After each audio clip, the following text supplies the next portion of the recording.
ಅಸ್ಸಲಾಮು ಅಲೈಕುಂ ಸ್ನೇಹಿತರೆ, ಎಲ್ರಿಗೂ ನಮಸ್ಕಾರ. ಇವತ್ತಿನ ವಿಡಿಯೋ ತುಂಬಾ ಸ್ಪೆಷಲ್. ಯಾಕೆಂದರೆ ಇವತ್ತು ನಮ್ಮ ಆಫೀಸ್ ಸ್ನೇಹಿತರ ಜೊತೆ ಸೇರಿ ಒಂದು ಇಫ್ತಾರ್ ಪಾರ್ಟಿಯನ್ನು ಇಟ್ಟಿದ್ದೇವೆ ನಮ್ಮ ಮನೆಯಲ್ಲಿಯೇ. ರಂಜಾನ್ ಸಮಯದಲ್ಲಿ ಇಫ್ತಾರ್ ಅನ್ನೋದು ಒಂದು ವಿಶೇಷ ಕ್ಷಣ.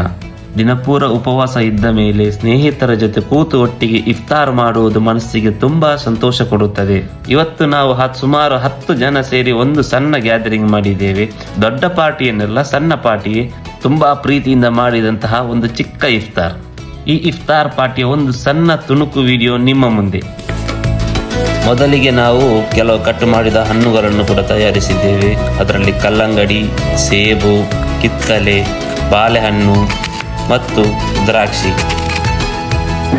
ಅದರ ಜೊತೆಗೆ ಕಸ್ಟರ್ಡ್ ಮತ್ತು ಕ್ಯಾರಮೆಲ್ ಪುಡ್ಡಿಂಗ್ ಕೂಡ ಮಾಡಿದ್ದೇವೆ.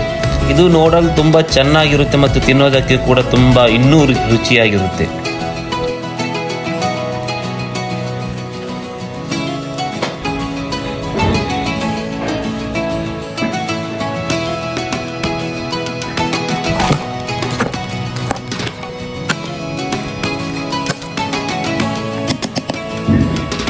ಇನ್ನು ಇಫ್ತಾರ್ ಸಮಯದಲ್ಲಿ ಹಣ್ಣು ತಿನ್ನೋದರಿಂದ ದೇಹಕ್ಕೆ ಎನರ್ಜಿ ಕೂಡ ಬರುತ್ತೆ. ದಿನಪೂರ ಉಪವಾಸ ಇದ್ದ ನಂತರ ತುಂಬ ಫ್ರೆಶ್ ಫೀಲಿಂಗ್ ಕೂಡ ಕೊಡುತ್ತದೆ. ಅವು 2 ತರಹದ ಜ್ಯೂಸ್ ಕೂಡ ತಯಾರಿಸಿದೆ. ಒಂದಂದರೆ ರೋಬ್ಜಾ ಮತ್ತು ಹಾಲು ಸೇರಿಸಿ ಮಾಡಿದ ಜ್ಯೂಸ್. ಇದು ರಂಜಾನ್ ಸಮಯದಲ್ಲಿ ಬಹಳ ಜನರಿಗೆ ಫೇವ್ರೇಟ್. ನನ್ನದಂತೂ ತುಂಬ ಫೇವ್ರೇಟ್ ಆದಂಥ ಒಂದು ಡ್ರಿಂಕ್ ಇದು. ಇನ್ನೊಂದು ಕಲ್ಲಂಗಡಿ ಜ್ಯೂಸ್, ತುಂಬ ಕೂಲ್ ಮತ್ತು ರಿಫ್ರೆಶಿಂಗ್. ದಿನಪೂರ ಉಪವಾಸ ಇದ್ದ ನಂತರ ಈ ಜ್ಯೂಸ್ ಕುಡಿದರೆ ನಿಜವಾಗಿಯೂ ತುಂಬ ಚೆನ್ನಾಗಿರುತ್ತೆ. ಇಫ್ತಾರ್ ಸಮಯ ಬಂದಾಗ ನಾವೆಲ್ಲರೂ ಸೇರಿ ಖರ್ಜೂರ ಮತ್ತು ನೀರು ತೆಗೆದುಕೊಂಡು ಉಪವಾಸ ಮುರಿದೆವು. ಆ ಕ್ಷಣ ತುಂಬ ಸುಂದರವಾಗಿತ್ತು. ಎಲ್ಲರೂ ಒಟ್ಟಿಗೆ ಕೂತು ಪ್ರಾರ್ಥನೆ ಮಾಡಿ ಇಫ್ತಾರ್ ಮಾಡಿದ್ದೆವು.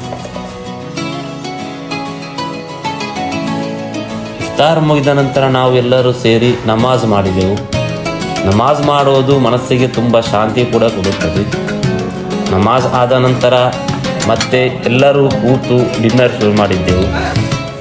ಇವತ್ತಿನ ಡಿನ್ನರ್ನಲ್ಲಿ ಬಿರಿಯಾನಿ ಇತ್ತು, ಚಪಾತಿ ಮತ್ತು ಮಟನ್ ಕರಿ ಇತ್ತು. ನಿಜ ಹೇಳಬೇಕೆಂದರೆ ಊಟ ತುಂಬ ರುಚಿಯಾಗಿತ್ತು. ಎಲ್ಲರೂ ತುಂಬ ಖುಷಿಯಾಗಿ ತಿಂದರು. ಸ್ನೇಹಿತರ ಜೊತೆ ಕೂತು ತಿನ್ನೋದರಲ್ಲಿ ಇರುವ ಸಂತೋಷವೇ ಬೇರೆ. ಊಟ ಮುಗಿದ ನಂತರ ನನ್ನ ಸ್ನೇಹಿತರು ಎಲ್ಲರೂ ಹೇಳಿದರು, ಇಷ್ಟು ಚೆನ್ನಾಗಿ ಇಫ್ತಾರ್ ಪಾರ್ಟಿ ಆಯೋಜಿಸಿದ್ದಕ್ಕೆ ಧನ್ಯವಾದಗಳು.